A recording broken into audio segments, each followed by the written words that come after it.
사람은 살면서 절대로 익숙해질 수 없는 슬픔이 있다고 합니다.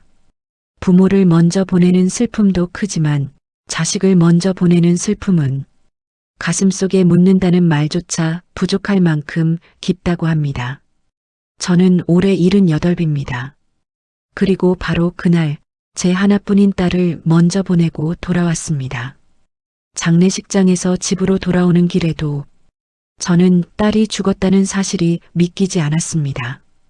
검은 양복 소매에는 아직 향 냄새가 배어 있었고 주머니 안에는 장례식장에서 받아온 구겨진 손수건 한 장이 들어 있었습니다.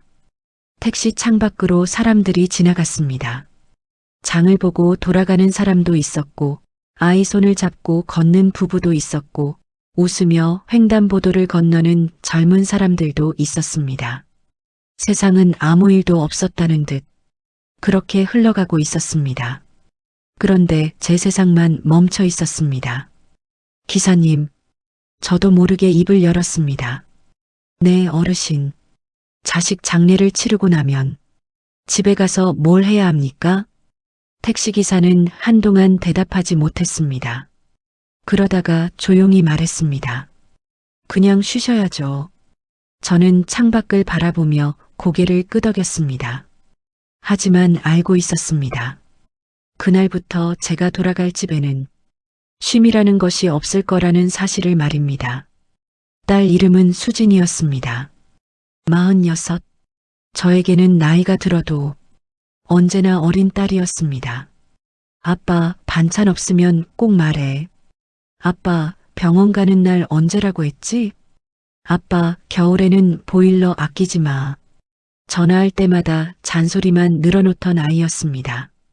저는 늘 같은 말을 했습니다. 됐다. 내 살림이나 잘 살아. 그러면 딸은 웃었습니다. 아빠는 맨날 그 말이야. 그 목소리를 이제는 다시 들을 수 없다는 사실이 가장 믿기지 않았습니다. 수진이는 결혼해서 딸 하나를 낳았습니다. 제 손녀 지우였습니다. 올해 18. 어릴 때부터 외할머니가 없었던 탓인지 저를 유난히 따르던 아이였습니다. 그런데 수진이의 결혼 생활은 순탄하지 못했습니다. 사위 민석과는 몇 년 전부터 갈등이 심했습니다. 돈 문제도 있었고 서로에 대한 불신도 깊었습니다. 결국 두 사람은 별거를 시작했습니다. 손녀 지우는 딸과 함께 살았습니다. 그 뒤부터 저는 사위를 거의 보지 못했습니다. 딸도 사위 이야기를 꺼내지 않았습니다. 제가 물으면 늘 한마디뿐이었습니다. 아빠, 그 사람 이야기는 하지 마. 그래서 저도 묻지 않았습니다. 부부 일이라는 것은 부모라도 함부로 끼어들 수 없다고 생각했습니다. 그런데 몇 달 전부터 딸의 얼굴이 눈에 띄게 수척해졌습니다. 너 어디 아프냐? 제가 물으면 딸은 웃었습니다. 회사 일이 많아서 그래. 병원은 가봤어? 아무것도 아니야. 그 말을 믿은 것이 평생의 후회가 될 줄은 몰랐습니다. 딸은 이미 오래전부터 큰 병을 앓고 있었습니다. 하지만 저에게 숨겼습니다. 나이든 아버지가 걱정할까봐 병원비를 보태겠다고 평생 모은 돈을 꺼낼까봐 끝까지 말하지 않았던 것입니다. 제가 모든 사실을 알았을 때는 이미 너무 늦었습니다. 병실에 누워있던 딸의 손은 너무 가벼웠습니다. 저는 그 손을 붙잡고 울었습니다. 왜 말 안 했어? 딸은 힘겹게 웃었습니다. 아빠가 알면 집이라도 팔려고 할 거잖아. 집이 중요하냐? 내가 중요하지. 그러자 딸의 눈에서도 눈물이 흘렀습니다. 그래서 말 못했어. 그것이 우리 부녀가 나눈 마지막 긴 대화였습니다. 며칠 뒤 딸은 제 손을 잡은 채 조용히 세상을 떠났습니다. 장례를 치르는 동안 저는 울지 않으려고 했습니다. 손녀가 보고 있었기 때문입니다. 엄마를 잃은 18살 아이 앞에서 외할아버지까지 무너지면 안 된다고 생각했습니다. 하지만 화장장에서 딸의 이름이 적힌 표식을 보는 순간 다리가 풀렸습니다. 수진아. 그 한마디밖에 나오지 않았습니다. 그날 오후 장례를 모두 마치고 저는 손녀와 집으로 돌아왔습니다. 현관문을 열자 집안은 이상할 만큼 조용했습니다. 며칠 전까지만 해도 딸이 와서 아빠 냉장고에 이것 좀 넣어둘게 하며 부산스럽게 움직이던 곳이었습니다. 식탁 위에는 딸이 사다 놓은 영양제가 그대로 놓여 있었습니다. 냉장고를 열어보니 반찬통마다 작은 메모가 붙어 있었습니다. 아빠, 이건 데워 먹기. 이건 그냥 먹어도 됨. 김치 너무 많이 먹지 말기. 저는 냉장고 문을 붙잡았습니다. 그리고 결국 그 자리에 주저앉았습니다.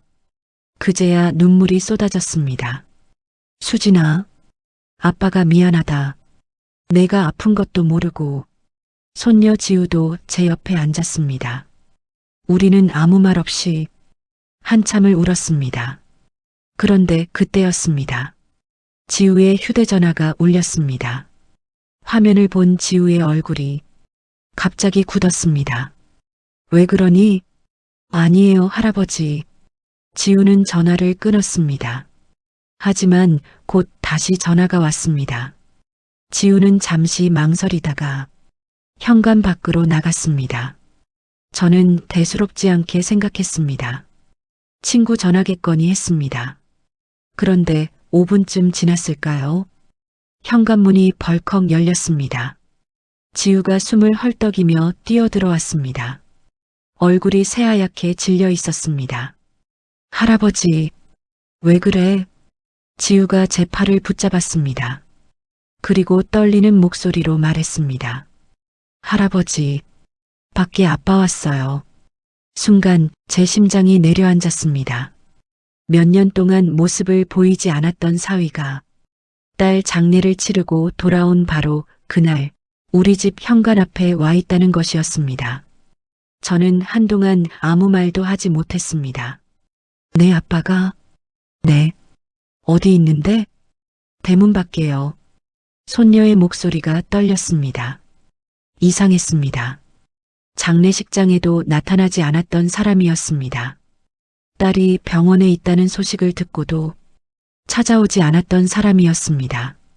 그런 사람이 모든 장례 절차가 끝난 날 갑자기 찾아왔습니다. 저는 천천히 일어났습니다. 할아버지, 지우가 제 손을 붙잡았습니다. 문 열지 마세요. 저는 손녀를 바라봤습니다. 왜? 지우는 입술을 깨물었습니다. 무언가 알고 있는 얼굴이었습니다. 지우야. 너 나한테 숨기는 거 있니? 지우는 고개를 숙였습니다. 그 순간 초인종이 울렸습니다. 딩동. 조용한 집안에 초인종 소리가 크게 울렸습니다. 다시 한번 딩동. 그리고 현관 밖에서 남자의 목소리가 들렸습니다. 아버님. 사위 민석의 목소리였습니다. 몇 년 만에 듣는 목소리였습니다. 저 민석입니다. 저는 천천히 현관으로 걸어갔습니다. 지우가 따라오며 말했습니다. 할아버지, 진짜 열지 마세요. 하지만 저는 멈추지 않았습니다. 죽은 딸을 위해서라도 이유를 알아야 한다고 생각했습니다. 현관문을 열었습니다.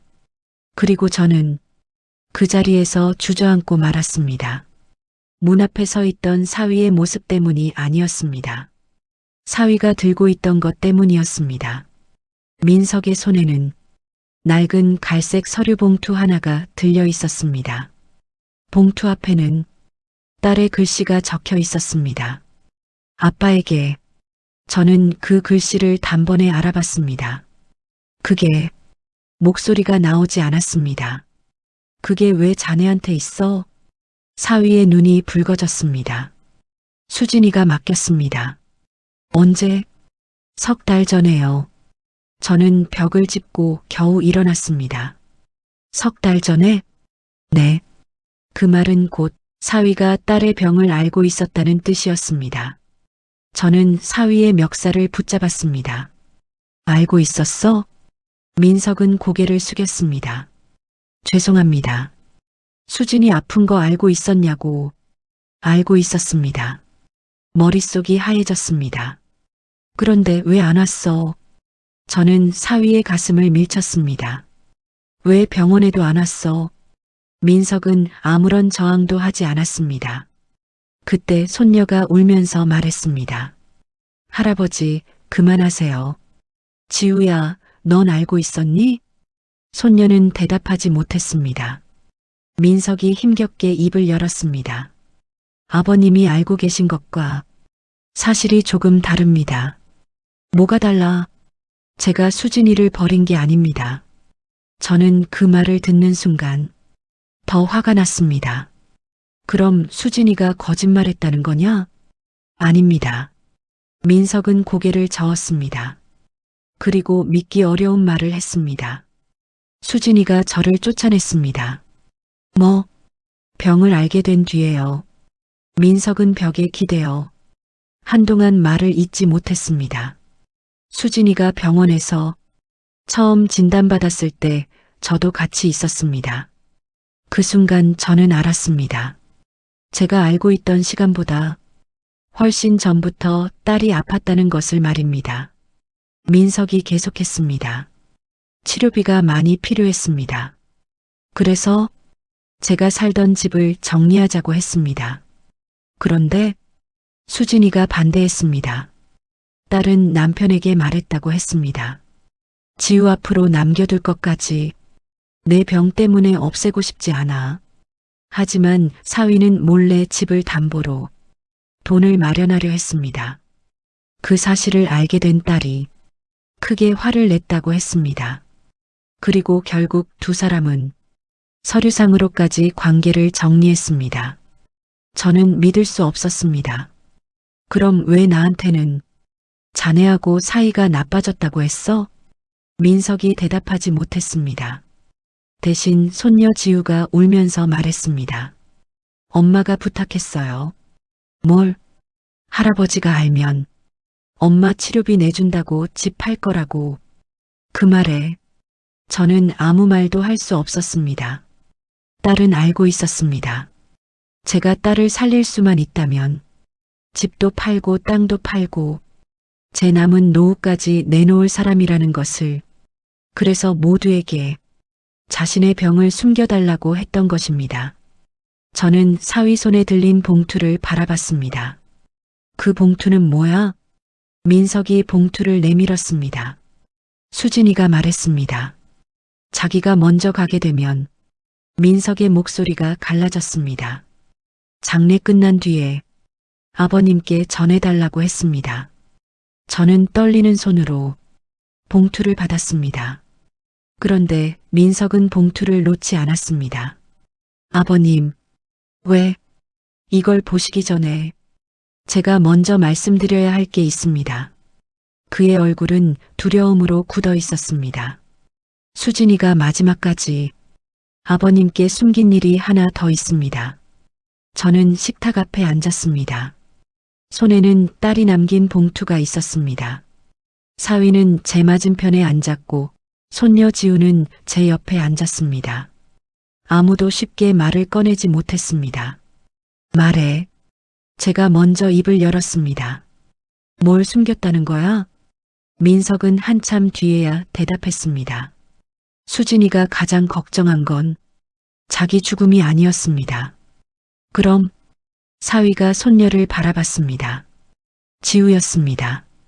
딸은 자신에게 남은 시간이 길지 않다는 사실을 알게 된 뒤부터 손녀가 혼자가 되는 것을 두려워했다고 합니다. 저는 말했습니다. 내가 있잖아. 그러자 사위가 고개를 끄덕였습니다. 그래서 더 걱정했습니다. 무슨 말이야?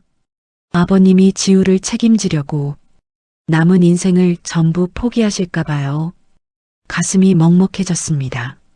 죽음을 앞둔 순간까지도 딸은 자기보다 아버지와 딸을 걱정하고 있었습니다.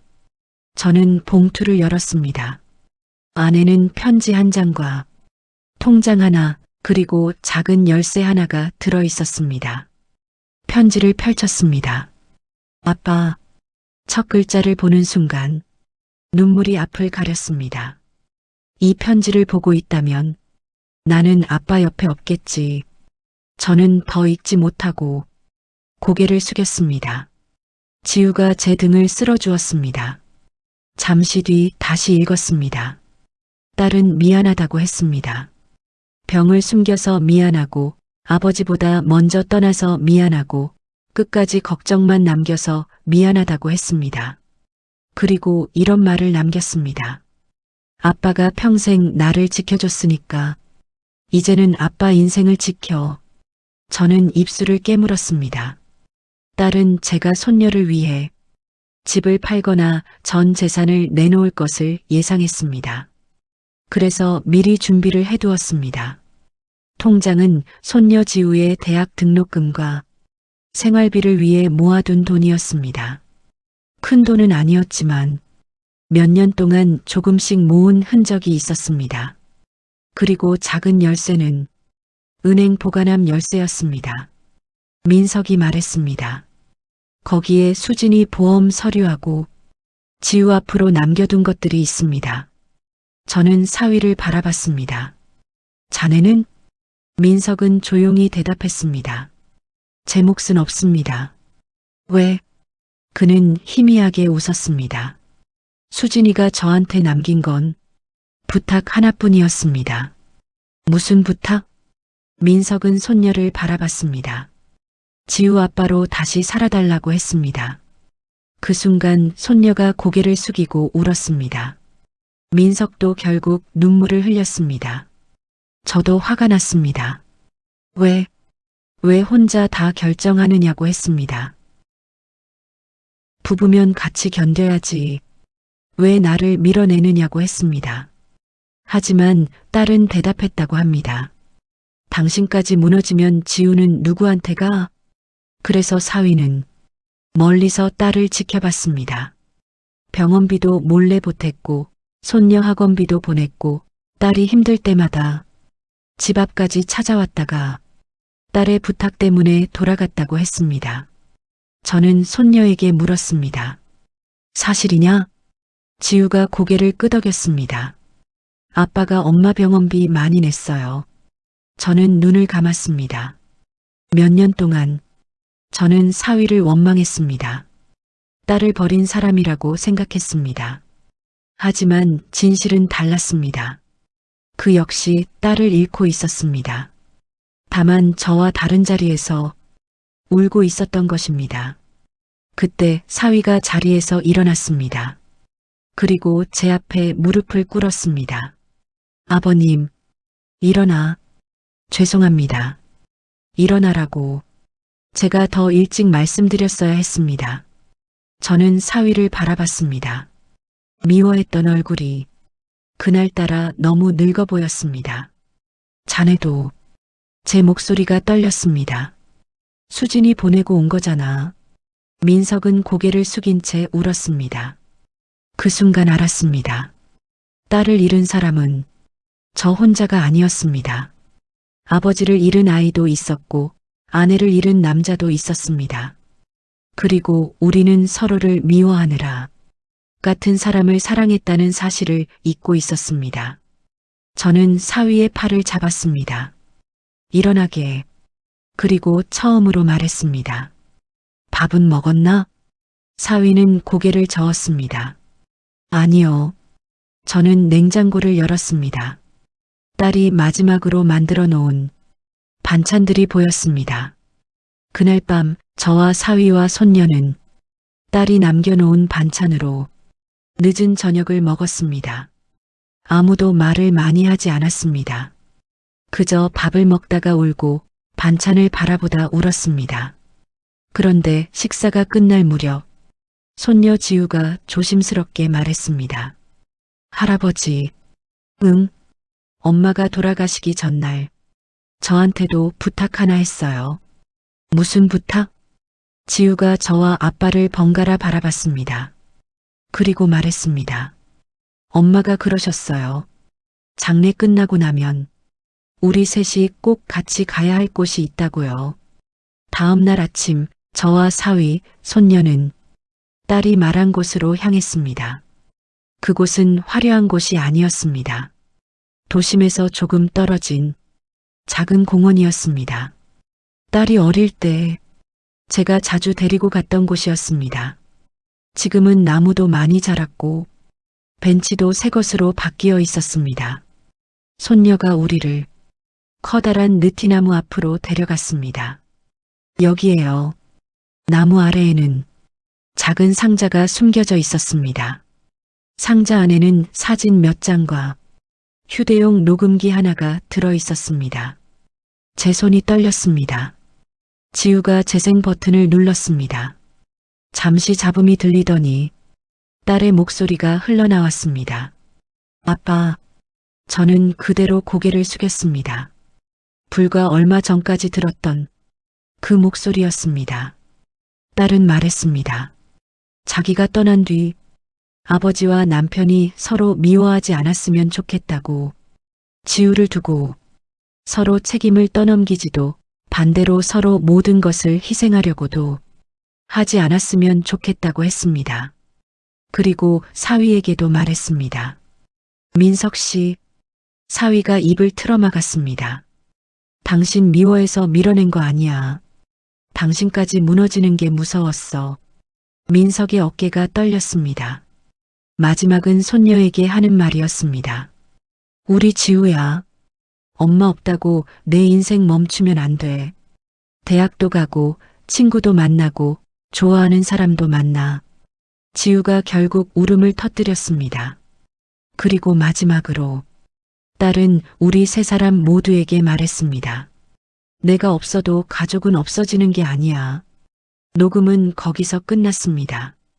우리는 한동안 아무도 움직이지 않았습니다. 바람이 나뭇가지를 흔들었습니다.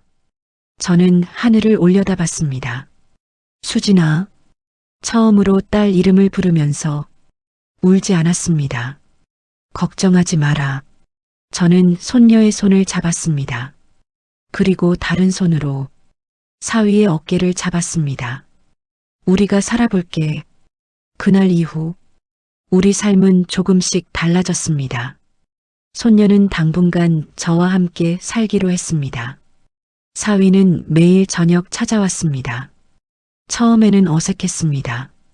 몇 년 동안 쌓인 감정이 하루아침에 없어질 수는 없었습니다. 하지만 우리는 약속했습니다.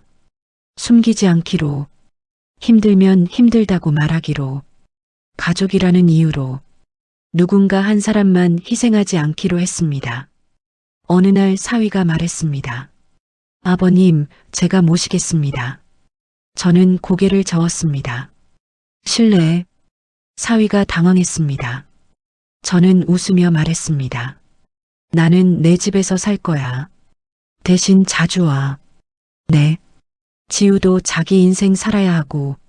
알겠습니다. 자네도 마찬가지야. 사위가 저를 바라봤습니다.